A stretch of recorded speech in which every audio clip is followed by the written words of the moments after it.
Perkenalkan, nama saya Agnia Nurhalianti. Di sini saya akan menjelaskan tentang negatif feedback. Melalui homeostatis, tubuh mampu menjaga sejumlah kondisi internal dalam keseimbangannya. Nah, banyak dari pemeliharaan ini dicapai melalui mekanisme umpan balik negatif. Umpan balik negatif ini merupakan mekanisme umpan balik yang dapat mengakibatkan penghambatan atau penurunan proses yang dapat menurunkan stimulus dan juga produktivitas. Nah, mekanisme umpan balik negatif ini dimulai dari stimulus yang diterima oleh sensor tubuh dan dilanjutkan dengan otak yang memproses stimulus tersebut. Kemudian, efektor akan meneruskan stimulus yang di sini berupa respon dan akan dilakukan secara terus-menerus sampai tubuh mencapai keseimbangannya. Nah, sebagai contohnya, dapat kita lihat pada suhu tubuh. Nah, suhu tubuh kita harus seimbang dan dijaga dengan relatif konstan. Nah, jika ada stimulus yang mengganggu keseimbangannya, dapat menyebabkan suhu tubuh menjadi lebih tinggi atau bisa disebut dengan overheating. Nah, mekanisme pembalik negatif ini akan menghilangkan stimulus dan mengembalikan suhu menjadi normal. Gimana caranya?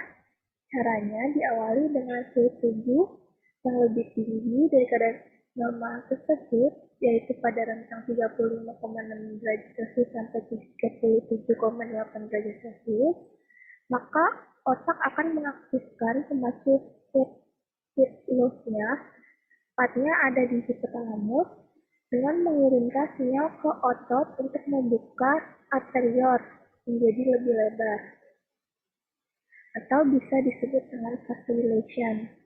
Nah, sehingga pembuluh papiler menjadi lebih memerah dan berisi darah yang hangat, yang kemudian panas dari darah tersebut akan keluar melalui permukaan kulit.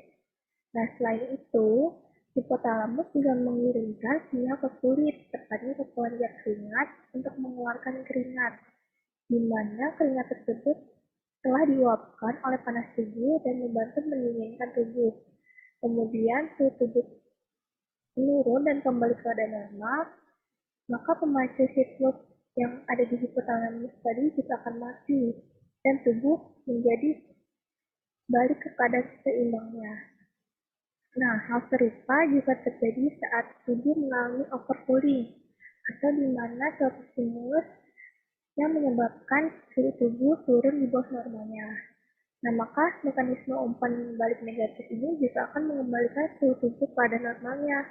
Nah, caranya dengan saat kulit merasakan suhu yang sangat dingin, sehingga terbentuklah neurosignal di mana sinyal tersebut akan dikirimkan melintasi neuron ke otak, tepatnya ke hipotalamus.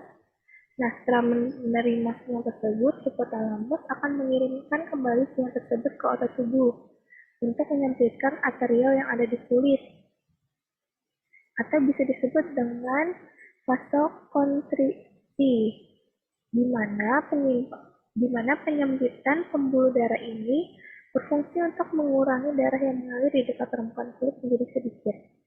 Nah, sehingga dapat meminimalisir kehilangan panas dari kulit. Nah, jika dirasa tubuh masih belum cukup menerima panas, maka otot-otot juga akan berkontraksi dengan cepat, atau biasa disebut dengan shivering, serta otot-otot erektor rambut juga dapat berkontraksi untuk meningkatkan jumlah udara yang terperangkap, yang berarti akan lebih sulit untuk kehilangan panas dan menjaga tubuh kita akan tetap hangat.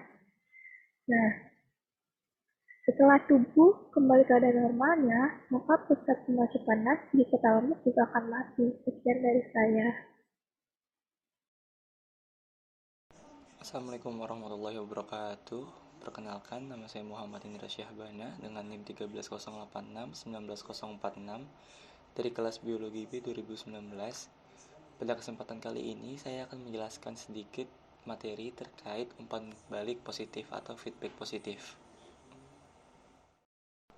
Sebelum kita mengetahui lebih banyak terkait umpan balik positif, kita harus lebih tahu dulu apa itu homeostasis.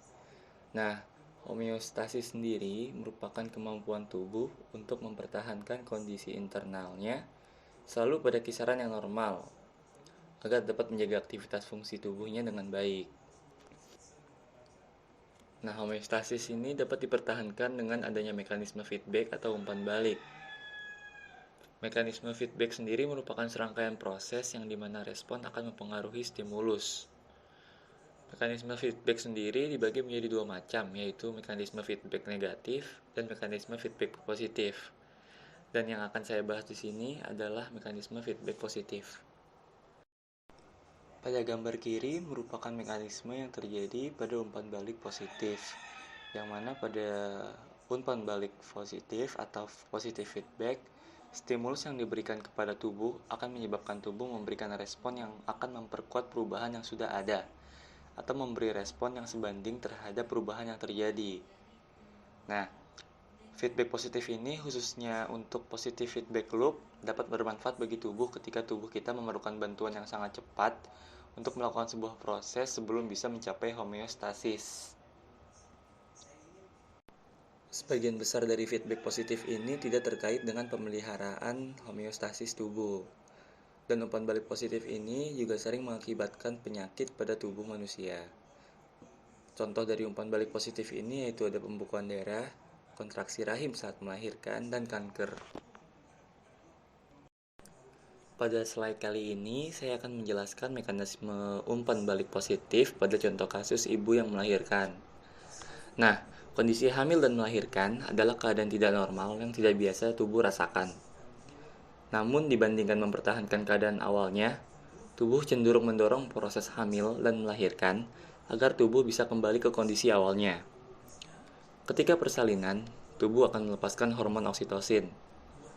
Hormon oksitosin sendiri berfungsi untuk merangsang kontraksi rahim yang memaksa kepala bayi untuk mendorong leher rahim.